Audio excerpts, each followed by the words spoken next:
امروز ما با واقعه‌ای روبرو هستیم که زائده تخیل یا داستانی برای سرگرم کردن مردم نیست، بلکه برای این داستان شاهدان عینی و راویان معتبری وجود داره.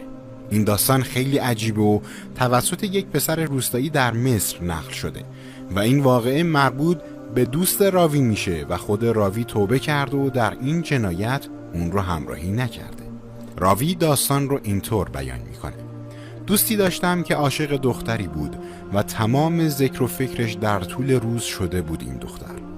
تقریبا میشه گفت این دختر یکی از زیباترین دختران روستامون بود، ولی چیزی که بیشتر در نظر همه اهالی روستا به چشم می اومد نجابت و عفت این دختر بود. او حیا و ایمان وصف ناپذیری داشت، ولی از این طرف این پسر هم چون میدونست که خانواده ها با رابطه این دو نفر مخالفت میکنند،